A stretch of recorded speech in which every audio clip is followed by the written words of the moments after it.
नमस्कार दोस्तों and welcome to planet food. समुद्र में एक तरफ जहां चीन बदनाम है तो वहीं भारत जरूरतमंदों के लिए संकट मोचक के तौर पर सामने आया है। यूरोप की मीडिया भारत को नया ग्लोबल पावर बता रही है। भारतीय नौसेना की चारों तरफ जमकर तारीफ हो रही है। जब कभी भी लाल सागर के आसपास अन्य देशों के जहाजों पर हमले होते या आग लग रही है तो चीन वहीं बगल में खड़ा रहता है, लेकिन मदद के लिए एक कदम भी आगे नहीं बढ़ाता।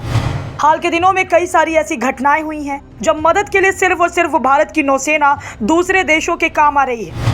दोस्तों, हाल ही में भारतीय नौसेना ने दिखा दिया है कि वो समुद्र में अपने देश की फुल प्रोटेक्शन कर सकती है। बात यह है कि कुछ दिन पहले एक ट्रेडिंग शिप ने एडन गुल्फ से गुजरते हुए इमरजेंसी कॉल किया था और वहां पास में ही था हमारा भारतीय वॉरशिप INS विशाखापट्टनम, जिसने बिना वक्त गवाए जबरदस्त एक्शन लिया। जैसे भगवान हनुमान लक्ष्मण को बचाने के लिए पहाड़ उठा लिए थे, ठीक उसी प्रकार हमारा भारत अन्य देशों के जहाज के लिए संकट मोचन बना हुआ है। आपको बता दें कि मार्लिन लॉन्डुआ नामक शिप इसके साथ ही यमन के हौथी रिबेल्स के ड्रोन अटैक का शिकार हुआ था।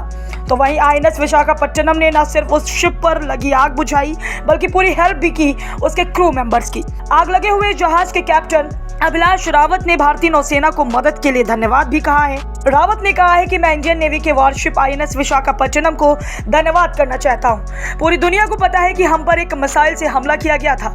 इसकी वजह से हमारे मर्चेंट वेसल पर आग लग गई थी जो बढ़ती ही जा रही थी। भारतीय नौसेना ने हमें बचाने के लिए पूरी ताकत लगा दी थी। हमने तो उम्मीद ही छोड़ दी थी। Hats off to Indian navy. Rawat ने आगे कहा कि मैं दूसरे देशों की नेवी को भी शुक्रिया करना चाहूंगा जिन्होंने बाकी चीजों में हमारी मदद की, लेकिन वो भारतीय नेवी ही थी जो भीषण आग के बीच एक्सपर्ट्स फायर फाइटर्स के साथ जहाज पर उतरी और आग पर काबू पाया। इस घटना में भारतीय नौसेना की तुरंत एक्शन लेने की क्षमता को देखकर तो दुनिया भर के एक्सपर्ट्स ने भी तारीफ कर दी।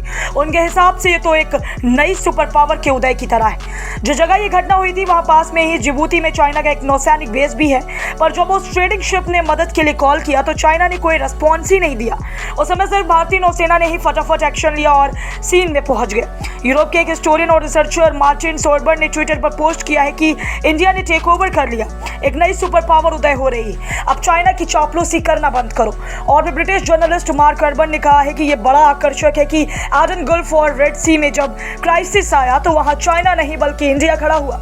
भारतीय नौसेना का काम तो पूरे वर्ल्ड में चर्चा में है। ब्रिटिश जर्नलिस्ट मार्क अर्बन ने ट्विटर पर लिखा है कि यह देखना कितना इंटरेस्टिंग है कि जब भारत एडन गल्फ और रेड सी के संकट से कैसे निपट रहा है जबकि चाइना वैसा नहीं कर पा रहा। UAE के हसन साजवानी ने भी कहा है कि भारतीय नौसेना ने एडन गल्फ में रशियन ऑयल प्रोडक्ट्स ले जा रहे British oil tanker Marlin Luanda पर लगी आग बुझाकर उसे सेव कर दिया। और चीन फिर पर तो तीखी टिप्पणी की है। फॉरेन अफेयर्स के एक्सपर्ट्स अभिजीत लाल मित्रा ने उन्होंने ट्विटर पर यह कहा है कि भारत अरेबियन सी में शिपिंग को प्रोटेक्ट कर रहा है जबकि जिबूती में अपना बेस रखने वाला चाइना ऐसा नहीं कर रहा। और ये बताना भी जरूरी है कि इंडियन नेवी ने वॉरशिप INS विशाखापट्टनम की फायर फाइटिंग टीम ने मार्लिन लुआंडा नाम की शिप में लगी आग पर कंट्रोल पा लिया था।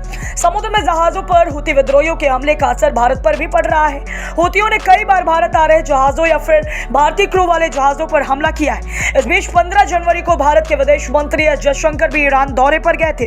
उन्होंने ईरान के राष्ट्रपति इब्राहिम रईसी और विदेश मंत्री से मुलाकात की थी। बैठक के दौरान जयशंकर ने जहाजों पर हमले का भी मुद्दा उठाया था।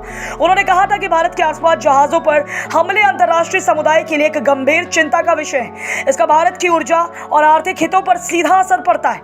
भारत हमेशा से आतंकवाद के खिलाफ रहा है, लेकिन किसी भी तनाव की स्थिति में हर हाल में आम नागरिकों की सुरक्षा की जानी चाहिए।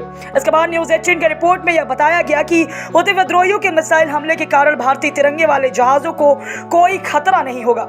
दोस्तों, आप नीचे कमेंट में जरूर बताइएगा कि समुद्र में पाकिस्तान जैसे देशों की मदद के लिए भारतीय नौसेना को आगे आना चाहिए या फिर नहीं। जाने से पहले वीडियो को लाइक करें, चैनल को सब्सक्राइब कर दें। तुरंत आ रही हूँ एक और नई अपडेट लेकर। वीडियो में अंत तक हमारे साथ भी आप सभी का धन्यवाद। नमस्कार।